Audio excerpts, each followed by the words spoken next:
আসসালামু আলাইকুম নবম শ্রেণীর শিক্ষার্থীরা, আশা করি সবাই ভালো আছেন। তো আমি আপনাদের সাথে আজকে আলোচনা করব আপনাদের বার্ষিক পরীক্ষার গণিত ক সেট প্রশ্ন নিয়ে। আপনারা অনেকে আমার থেকে পাঞ্জেরি ক সেটের কোশ্চেনের জন্য বলছিলেন, তো আমি আজকে আপনাদের সাথে পাঞ্জেরির ক সেট কোশ্চেনটি নিয়ে আলোচনা করব। যাদের যাদের সামনে গণিত পরীক্ষা তারা ভিডিওটা দেখেন।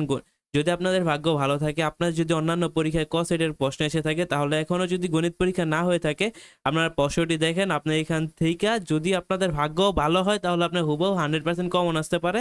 আর যাদের ভাগ্য ভালো না তারাও দেখেন, তাদের এইখানে টপিকগুলো ভালোভাবে পড়লে আপনাদের কমন আসবে। তো এইখানে যে প্রথম যে টপিকটা আছে যে এক্স স্কোয়ার সমান 9+4√5 এবং এ সমান √3+√2, এই অঙ্কটা আপনারা সবাই জানেন এবং এই অঙ্কটা আপনারা সবাই করবেন। এটা বীজগণিত পার্ট থেকে আসে। 2 নম্বর যে পার্টটা সেটাও বীজগণিতিক পার্ট।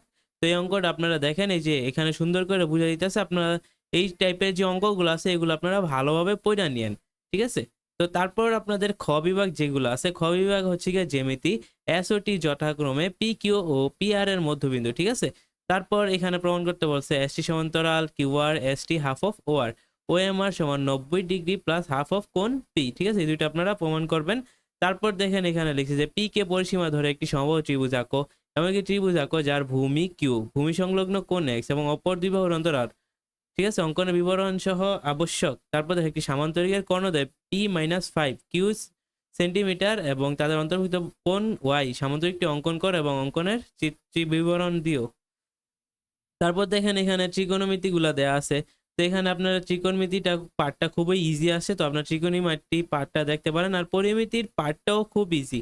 তো এই পরিমিতি আপনারা যারা ভালো ত্রিকোণমিতি পারেন আর তারা ত্রিকোণমিতি দিয়ে, না যারা পরিমিতি পারেন তারা তো পরিমিতি দিবেন। আর পরিসংখ্যান নিয়ে তো আর কিছু বলার নাই, পরিসংখ্যান আপনারা সবাই পারেন, ছোট থেকে শিক্ষা আসতেছেন। আচ্ছা, তো এইখানে দেখেন সংক্ষিপ্ত প্রশ্নগুলো আছে। তো এখানে সংক্ষিপ্ত প্রশ্নগুলা একটু ছোট করি তাহলে হয়তো বুঝা যাব।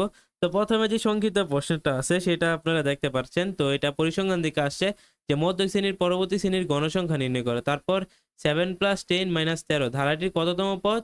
298। একটি সমকোণী ত্রিভুজের রুট বি সমান 90, এ বি সমান 5 একক হলে বিসি সমান 12 একক হলে ত্রিভুজটি পরিবৃত্তের ব্যাসার্ধ নির্ণয় করো।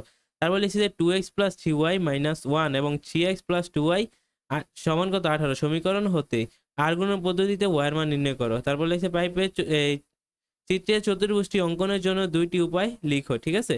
তারপর দেখেন 6 নম্বর একটি সমবাহু ত্রিভুজের পরিসীমা 12 সেন্টিমিটার হলে ক্ষেত্রফল নির্ণয় করো। তারপর লিখছে তিনজন কৃষক 4 থেকে 5/6 অনুপাত 3/8 অনুপাত 9/16 অনুপাতে মোট 340 কেজি ধান কিনে আনলে তৃতীয় কৃষক কত কেজি ধান কিনেছিল?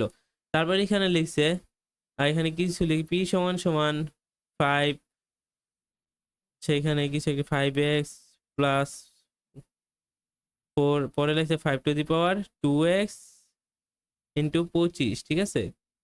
তারপর 4 টু দি পাওয়ার x আর 5 টু দি পাওয়ার x লেখা হলে লগ পি এর মান নির্ণয় করতে বলছে। তো আপনারা এটা ভালোভাবে দেখে নিন। এখানে যদিও বুঝা যাইতেছে না, তো যতটুকু আমি বুঝতে পারছি আপনাদের জানানোর চেষ্টা করছি। তারপর হচ্ছে 3 tan² - 2√10θ+1 = 0 হলে থিটার মান নির্ণয় করো। তারপর এটা হচ্ছে গিয়া a² + b² = 53 এবং a - b = 5 হলে a² - b² এর মান নির্ণয় করো। একটি রম্বসের ক্ষেত্রফল 96 বর্গ সেন্টিমিটার হলে এর বর্গের দৈর্ঘ্য 16 সেন্টিমিটার হলে প্রতি বাহু দৈর্ঘ্য কত?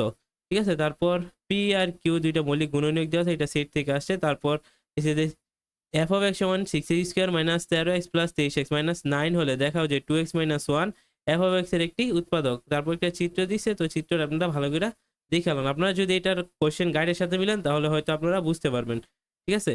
আর এই হচ্ছে আপনাদের বহু নির্বাচনী পার্ট। তো বহু নির্বাচনী পার্ট যতটুকু বোঝা যায় আমি আপনাদেরকে একটু একটু বইলা দিই। এগুলো আপনারা গাইডের সাথে মিলাই নিবেন। দেখেন a সমান 2, 3, 4, b সমান 1, 3 হলে এখানে কিছু উপাদান দেওয়া আছে, এগুলো দেখে নিন।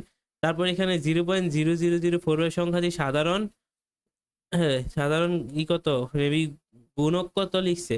তারপর y সমান 3:2 হলে 4x:5y সমান কত?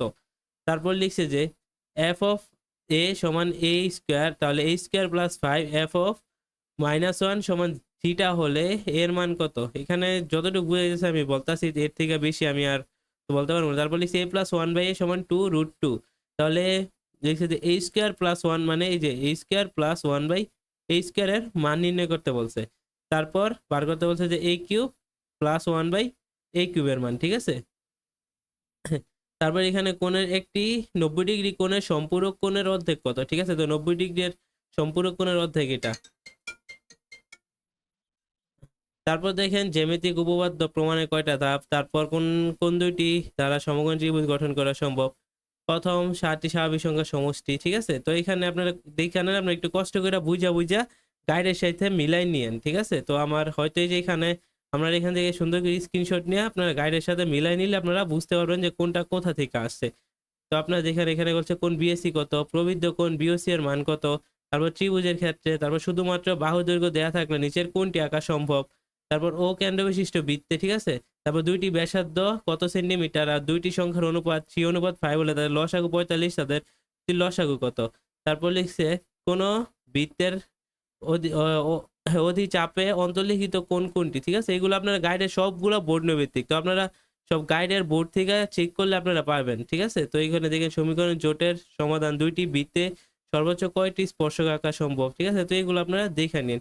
তো আশা করি ভিডিওটা আপনাদের ভালো লাগছে। আজকে ভিডিওটি এ পর্যন্তই ছিল। ভালো লাগলে সাবস্ক্রাইব করবেন। আল্লাহ হাফেজ।